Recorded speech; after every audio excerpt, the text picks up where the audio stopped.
नमस्कार साथियों, अभयदेव शुक्ल, all India जन आंदोलन संघर्ष न्याय मोर्चा। एक बार आप सभी लोगों का अपने जन आंदोलन चैनल के यूट्यूब चैनल पे आपका हार्दिक अभिनंदन और वंदन करता हूँ। वीडियो में बात करने से पहले मैं आप सभी से निवेदन करूँगा, इस वीडियो को शेयर करिएगा ताकि देश भर के लोगों तक ये वीडियो पहुँच पाए। साथियों, ऑल इंडिया जन आंदोलन संघर्ष न्याय मोर्चा देश के तमाम राज्यों में अपने पैसे के भुगतान के लिए लड़ाई लड़ रहा है। आप सभी जानते हैं कि देश भर में ऑल इंडिया जन आंदोलन संघर्ष न्याय मोर्चा ने अपनी पूरी ताकत के साथ सरकारों को झुकने पर विवश किया है। तमाम ऐसी परिस्थितियां आई जब देश के लोगों को लगा कि अब पैसे का भुगतान होना संभव नहीं है और सहारा प्रबंधन तंत्र कूटरचित साजिश करके पैसा हड़प लेगा। ऐसे में ऑल इंडिया जन आंदोलन संघर्ष न्याय मोर्चा अपनी पूरी ताकत के साथ देश के तमाम नागरिकों को जिनका पैसा सहारा में लगा था उनकी आस और उम्मीद बन गया और लगातार इस आंदोलन को बड़ा करने का प्रयास किया। कई बार दिल्ली के जंतर मंतर से होते हुए तमाम राज्य में, ज़िले में कई ऐसे जगहों पे जहाँ पे सरकार को घेरा जा सकता हो, थानों से लेके कोर्ट कचहरी तक, ऑल इंडिया जन आंदोलन संघर्ष न्याय मोर्चा के जांबाज साथियों ने बिना डरे बिना झुके सीधे सरकार से दो हाथ किया और सुब्रत राय प्रबंधन तंत्र की हेकड़ी निकाल दी। अब एक दौर आया कि देश भर में तमाम लोग अपनी व्यक्तिगत महत्वाकांक्षा के लिए देश के तमाम लोगों को डाइवर्ट कर रहे थे। आंदोलन एक सूत्र में ना हो पाए इस नाते विभिन्न मंचों का संचालन कर दिए थे और उनका माध्यम क्या था, वो करना क्या चाहते थे, देश देख रहा है। इस बीच हमारे तमाम साथियों ने ऑल इंडिया जन आंदोलन संघर्ष न्याय मोर्चा के एक सार्थक प्रयास को कोशिश करने के लिए सभी संगठनों को एक मंच पर लाने के लिए प्रयास करता नजर आया। वैसे तो हम लोग देश भर में 13 करोड़ निवेशकों के भुगतान की लड़ाई को देश की सरकारों तक अपनी बात पहुंचाने में पुरजोर तरीके से सफलता प्राप्त करी और हम सभी साथी ये जानते हैं कि 13 करोड़ निवेशक जो हैं उनके 12 लाख कार्यकर्ता एक मंच पे आते हैं तो भारत सरकार की और सहारा प्रबंधन तंत्र की नींदें हराम हो जाती हैं और इसको हम लोगों ने कई बार करके साबित करके दिखाया है। देश में जब जब भी सुब्रत राय और प्रबंधन तंत्र के लोगों ने कूटरचित साजिश करने का प्रयास किया, उनका पर्दाफाश ऑल इंडिया जन आंदोलन संघर्ष न्याय मोर्चा ने किया और जनता की अदालत में खड़े होकर देश की सरकारों को यह बताने का काम किया कि हाँ, एक ऐसा संगठन है जिसका नाम ऑल इंडिया जन आंदोलन संघर्ष न्याय मोर्चा है। उनके सभी क्रांतिकारी साथी नेताजी सुभाष चंद्र बोस और सरदार भगत सिंह, अशफाक उल्लाह खां हैं, आज़ादी के दीवाने हैं और आर्थिक आज़ादी की लड़ाई लड़ रहे हैं। तो देश की सरकारों को चैन से सोने नहीं देंगे, उन गद्दारों और दलालों को भी चैन से सोने का ख्वाब नहीं देखना चाहिए और मैंने देखने भी नहीं दिया। देश में लोग बहुत परेशान थे, बहुत पीड़ित थे और जब अमित शाह सहारा प्रबंधन तंत्र के साथ कूटरचित साजिश करने का फिर से प्रयास करना शुरू किया तो हम सभी लोगों ने एक निर्णय लिया कि अब देश की सरकार के खिलाफ एक बड़ी बिगुल फूंकेंगे। उसी बीच मदन लाल आज़ाद भी देश के निवेशकों के लिए बक्स एक्ट कानून की मांग कर रहे थे। मैं बक्स एक्ट कानून पे फिर कभी आऊँगा और निश्चित तौर पे बक्स एक्ट को लेके वो चल रहे थे और बक्स एक्ट कानून के माध्यम से देश के निवेशकों का भुगतान कराने की 180 दिन में बात कर रहे थे। हालांकि ये बात मेरे समझ में नहीं आ रही है, आज भी नहीं आ रही, लेकिन फिर भी देश के तमाम निवेशकों की इच्छा थी, तमाम क्रांतिकारियों साथियों की इच्छा थी, हमारे तमाम पत्रकार साथियों की इच्छा थी कि एक बार मदन लाल आज़ाद और अभयदेव शुक्ला जी को अपनी तमाम विचारधाराओं में दूरियां होने के बावजूद भी एक मंच पे आना चाहिए। और लोग सोचते थे कि ठीक है, अभयदेव शुक्ला और मदन लाल आज़ाद एक साथ एक मंच पे आएंगे तो क्रांति रचने में रचा जा सकता है। हमने तमाम जन भावनाओं को आत्मसात किया और चूँकि मदन लाल आज़ाद जी तमाम असंस्कारी शब्दों का प्रयोग करते थे, जिससे एक स्वस्थ विचारधारा के परिवार के लोगों को साथ खड़ा होने में दिक्कत होती है। लेकिन फिर भी देश की भावनाएं थी कि मदन लाल आज़ाद के साथ अभय देव शुक्ला जैसे लोगों को खड़ा होना चाहिए। तो हम तमाम उन वर्जनाओं को तोड़ते हुए जब उन्होंने प्रस्ताव रखा तो ऑल इंडिया जन आंदोलन संघर्ष न्याय मोर्चा के क्रांतिवीर साथियों ने अपनी उपस्थिति के रूप में 31 तारीख को जंतर मंतर के आवाज़ पे बुलंद करने के लिए, भारत सरकार को घेरने के लिए हम सभी लोगों ने अपना एक प्लान तैयार किया। और ये स्पष्ट एजेंडा था कि स्वच्छ और निर्मल मन से आना होगा सबको, और उस आंदोलन में देश की सरकार को घेरना ही होगा। और संसद भवन घेर करके देश की सरकार को, चूंकि सदन चल रहा, अगर हमने संसद भवन का घेराव कर दिया तो देश की सरकार को निर्णय लेना होगा। लेकिन विषम परिस्थितियों को कहें या फिर इसको कायरता कहें, मुझे नहीं समझ में आता। मूल्यांकन आप करिए। जब देश में तमाम साथी देश की सरकारों से लड़ने का मादा लिए हुए आए थे, तमाम पैसे खर्च करके आए थे, और ये पहले भी 1-1.5 महीने पहले भी इस बात की चर्चा करता हुए दिखाई दे रहे थे कि हमको संसद भवन घेर करके देश के प्रधानमंत्री को कुर्सी से हटा देना, और संसद का घेराव में चाहे मेरे प्राण चले जाएं, चाहे मैं गोलियों से छलनी कर दिया जाऊं, चाहे जेल की सलाखों के पीछे डाल दिया जाऊं, एक लंबी लंबी डीगे हाँक रहे थे। हम लोगों को भी उस आंदोलन में शरीक होने के लिए तमाम पत्रकार साथियों सहित और तमाम हमारे देश के निवेशकों ने निवेदन किया, और अचानक हमारे मंचों पे आकर के एक सुनियोजित तरीके से मदन लाल आज़ाद जी ने भी हमसे समर्थन मांगा।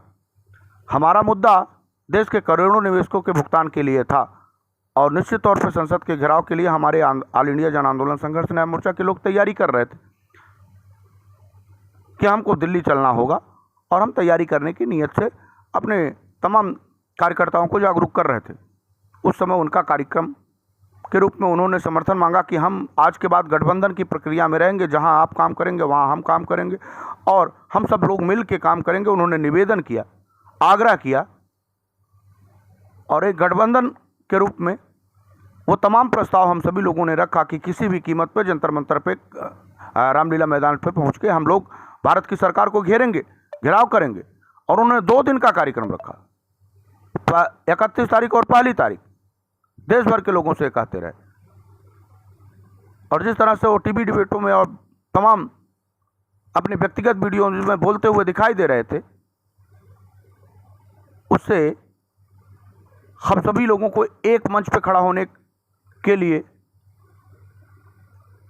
सोचने पे विवश होना पड़ा। लेकिन जिस तरह से उन्होंने देर शाम तक हम लोग दिल्ली पहुंचे, और दिल्ली में पहुंचने के बाद हम लोगों ने देर शाम तक, रात को 9 बजे 10 बजे के बीच में मदन लाल आज़ाद को एक निर्जन स्थान पे अकेले बैठे हुए पाया। फोन करने के बाद हम सभी लोगों ने उनके पास व्यक्तिगत जाके उनके एजेंडे को पूछा, और स्पष्ट रूप से हम लोगों ने बता दिया था कि किसी भी कीमत पे, उन्होंने कहा कि हमको जंतर मंतर का कार्यक्रम का, रामलीला कार्यक्रम का डेट नहीं मिल पाया है। हमने कहा कार्यक्रम की परमिशन मिले ना मिले उससे हमको कोई लेना देना नहीं है, हम सभी लोगों को दिल्ली जंतर मंतर का घेराव करना ही होगा। उसमें चाहे लाठियाँ खानी पड़े, डंडे खाने पड़े, चाहे जिन परिस्थितियों में रहना पड़े, हमको देश की सरकार को घेरना ही होगा, क्योंकि हमारे तमाम साथियों के प्राण संकट में हैं। और एक बार हम सभी साथी अपने प्राणों की बाजी लगा कर आए हैं, मरना यहाँ भी है, मरना वहाँ भी है। हम लड़ते हुए वीरगति को प्राप्त करेंगे, लेकिन हम किसी के सामने झुकना पसंद नहीं करेंगे। और वो बड़ी बड़ी डींगे हाँकते हुए कहे कि कल इतिहास रचा जाएगा, और जंतर मंतर, रामलीला मैदान से जंतर मंतर होते हुए हम सभी लोगों को विधानसभा, लोकसभा की तरफ कूच करना होगा। 2 बजे तक नौटंकी चलती रही, 2 बजे तक देश के लोगों को मूर्ख बनाते रहे, 2 बजे तक वो अपने तमाम साथियों को बक्स एक्ट कानून का पाठ पढ़ाते रहे, लेकिन जंतर मंतर पे से निकलने की जब बारी आती थी तो मुंह चुराते नजर आ रहे थे। हमारे तमाम साथियों को ये बुरा लग रहा था। हम गठबंधन धर्म का पालन कर रहे थे, तो हम ये कोशिश कर रहे थे कि कहीं ऐसी स्थिति ना पैदा हो कि लोग हमारे ऊपर प्रश्न चिन्ह लगाएं कि आपने बिना जाने बूझे समझे गठबंधन धर्म का पालन नहीं किया। हमने कई बार सूचनाएं दी उनको, वो इग्नोर करते रहे। लेकिन हम जिस उद्देश्य और लक्ष्य के लिए आए थे कि हमको संसद भवन का घेराव करना ही है, वो हम सभी लोगों की आशाओं पे पानी फिरता दिख रहा था। अंततः हमारे तमाम साथियों ने, क्रांतिवीर साथियों ने का धैर्य जवाब देता है और अंत में मंच को थामना पड़ता है और मंच पे जाके इस परिस्थितियों को से देश को अवगत कराना पड़ता है कि हम यहाँ सिर्फ आपके भाषण सुनने नहीं आए हैं, आपकी लफाजी सुनने नहीं आए हैं, आपका कथा भागवत सुनने नहीं आए हैं। हम सभी लोग देश के संसद भवन का घेराव करने आए हैं। और मदन लाल आज़ाद जी, अहंकार सबको नष्ट कर देता है। जिस समय हम सभी लोगों ने जंतर मंतर के आह्वान से संसद भवन की तरफ आवाहन करने की बात करी, तमाम साथी, आप कहते हैं कि 150 लोग, आपकी 100 लोग बात मानने वाले तैयार नहीं थे, और हमारी, आप कह रहे हैं 150 हमारे थे, आपके लोग भी हमारी बात मानने के लिए पूरी तरह से तैयार बैठे थे। और आपके कहते ही कि देखते हैं कौन जाता है, कौन कौन तैयार है, हजारों लोगों का हाथ उठ गया और सब लोग निकलने के लिए तैयार हो गए। आप कायरों की तरह लोगों को रोकते हुए नजर आए। ये निश्चित तौर पे देश के उन तभी लोगों को जिसको आप कह रहे हैं कि हमने बुलाया, किसने बुलाया, ये तो देश जानता है।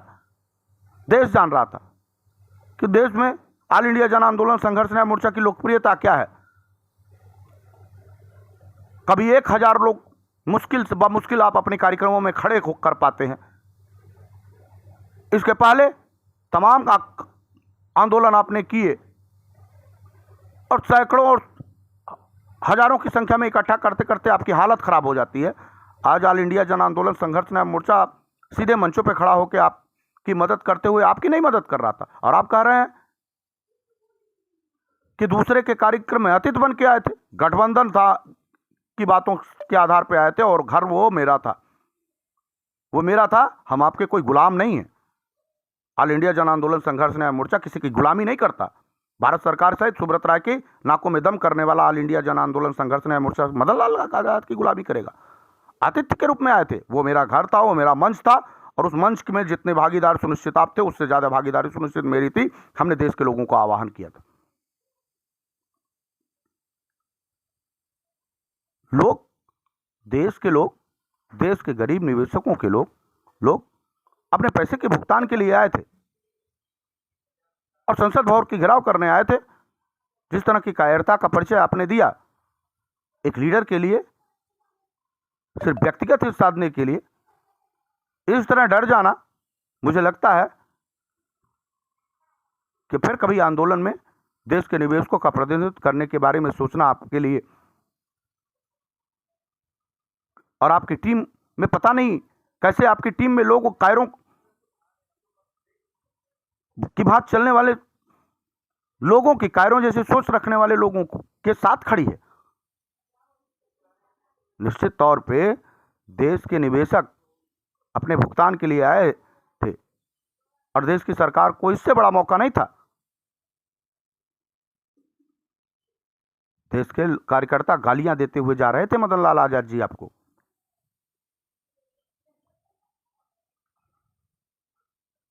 चूंकि मेरा गठबंधन धर्म था और हम पहली बार संयुक्त मंच साझा कर रहे थे, और वो भी देश की भावनाओं के साथ, और हमको लगा था कि इसके बाद भी आप में कुछ हृदय परिवर्तन होगा, लेकिन मुझे नहीं लगा आपके वक्तव्य और आपके बयानों के आधार पे कि देश के निवेशकों को एक साथ एक मंच पे लाने की कोशिश भी करने वाले लोगों की मंशाओं और उनके उद्देश्यों की पूर्ति होगी। हम सभी लोग चाहते थे, आज भी चाहते थे, लेकिन जिस तरह से आप बयानबाजी कर रहे हैं, आप जैसे लोगों की कुत्सित और कुंठित मानसिकता ही आज देश के करोड़ों निवेशकों का पैसा डूबने से रोकने के लिए विवश कर रही है। अगर एक साथ खड़े होते, अपनी विचारधारा और ईगो को अपनी एक ताक पे रखते, हमने तो 2 कदम आगे बढ़ा दिया था। तमाम आपकी गालियों के बावजूद भी, तमाम आपकी अभद्रताओं के बावजूद भी देश के निवेशकों के हितों के लिए हम सभी साथियों ने पूर्ण ताकत के साथ एक बड़े आंदोलन की नींव रख दी थी। और एक गठबंधन में हमने वचन भी दिया था कि देश के तमाम निवेशक ठगी पीड़ित की आवाज़ को अभयदेव शुक्ला अपने विभिन्न मंचों से उठाता हुआ दिखाई देगा। और आज भी मैं मदन लाल आज़ाद के लिए कार्यक्रम नहीं करूंगा। और आज भी देश के तमाम चिटफंड सोसाइटीज़ कंपनी हों जिनके सामने मैं खड़ा होकर अपने बयान और अपने वचन को दे के आया हूं उस मंच पर, उसके बावजूद भी देश के जितने भी ठगी पीड़ित संगठन के में पीड़ित लोग हैं, उनकी आवाज़ अब ऑल इंडिया जन आंदोलन संघर्ष न्याय मोर्चा साथ साथ उठाता हुआ दिखाई देगा, निश्चित देगा। उन सभी ठगी पीड़ित परिवार के लोग जो विभिन्न सोसाइटियों में और विभिन्न कंपनियों में उनका पैसा फंसा हुआ है, हम सहारा के ही नहीं, उन तमाम निवेशकों को जिनका पल्स में हो, कल्पतरु में हो, विश्वामित्र में हो, तमाम ऐसी कंपनियों में फंसे हों, वो ऑल इंडिया जन आंदोलन आपकी लड़ाई पूरी शिद्दत के साथ भी लड़ेगा। और मैं मदन लाल आज़ाद जी, ऑल इंडिया जन आंदोलन संघर्ष न्याय मोर्चा आप जैसे लोगों की मोहताज नहीं है। देश में सड़क पर संघर्ष करती है और हमारे क्रांतिकारी साथी अपनी पूरी ताकत के साथ इस आंदोलन को गति दे रहे हैं। और मैं वक्फ एक्ट कानून के विषय पर कोई टीका टिप्पणी नहीं करना चाहता और ना मैं करने की कोशिश करूंगा, क्योंकि मैं जानता हूं कि 180 दिन में 2019 से लेके 2023 तक 180 दिन कभी पूरा नहीं हुआ और ना 180 दिन कभी पूरा होगा, क्योंकि आप जैसे लोग उसका प्रतिनिधित्व करते हुए देश के लोगों को मूर्ख बना रहे हैं। और जब समाज के लोगों को जोड़ने की बात आती हो तो अंदर खाने से रणनीति में आप 31 तारीख को के आंदोलन को बड़ा करके अपनी वाहवाही लूटना चाहते थे। तो जनता है, यह सब जानती है। गठबंधन में कुछ अपनी महत्वाकांक्षाओं को कम किया जाता है। महत्वाकांक्षा में लीडर बनने के लिए देश के लोगों की जो वास्तविक उद्देश्य हो, उस उद्देश्य के साथ गद्दारी नहीं की जाती। आप बार बार इस चीज़ को कह रहे थे कि हम लोग संसद के का घेराव करने चलेंगे, और ताकत में हमारे साथी आपके साथ खड़ा होकर मदद कर रहे हैं और आप उनकी नीयत पे शक कर रहे थे। अगर हमारे पास भीड़ थी तो आंदोलन की सफलता का परिणाम दिखा है। ये अलग की बात थी कि हमने गठबंधन धर्म को निभाते हुए अपने तमाम साथियों को रोके रह गया था, नहीं तो 10 बजे के बाद ही आंदोलन की गति दूसरी हो गई। जिस तरह से आप तमाम संगठन में नए पुराने लोग आए हुए थे, उनका अपमान कर रहे थे, तो महसूस हो रहा था।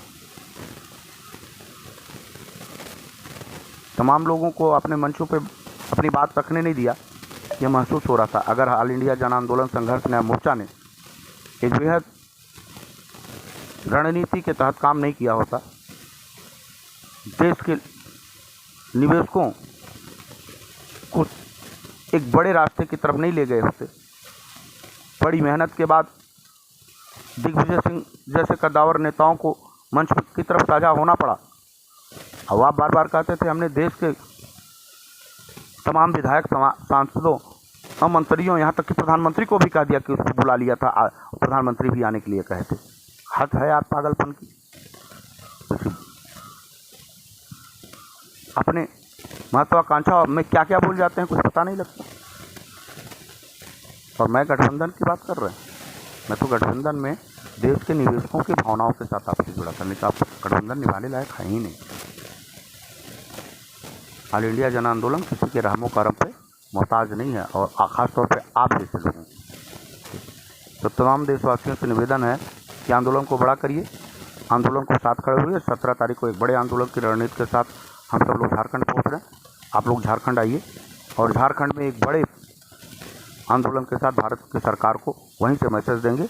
अब हम सभी लोग, सभी झारखंड के साथी से मेरा आग्रह निवेदन है कि जहाँ जहाँ तक मेरी बात पहुँच रही हो, सारे निवेदन हैं उनसे भी साथियों से कि अगर भुगतान के लिए लड़ना होगा तो ऑल इंडिया जन आंदोलन संघर्ष न्याय मोर्चा से जुड़ना होगा, क्योंकि आपको और कोई दूसरा रास्ता दिखाई नहीं देता। जो लोग भी आपको दिग्भ्रमित कर रहे हैं वो निश्चित तौर पे अपने व्यक्तिगत स्वार्थ के लिए कर रहे हैं, कहीं पैसे के लिए तो कहीं अपने अभिमान और सम्मान के लिए। ऑल इंडिया जन आंदोलन संघर्ष न्याय मोर्चा ही है जो ज़मीन से लेकर सदन तक जाके आपकी लड़ाई लड़ती है, एक एक सांसदों को घेर करके आपकी बात रख रही है। और तमाम साथियों से मेरा आग्रह है कि इस वीडियो को बहुत दूर तक पहुँचाइएगा, शेयर करिएगा, सब्सक्राइब करिएगा, ताकि देश के निवेशकों तक क्या बात पहुँचे। धन्यवाद। जय हिंद। वंदे मातरम।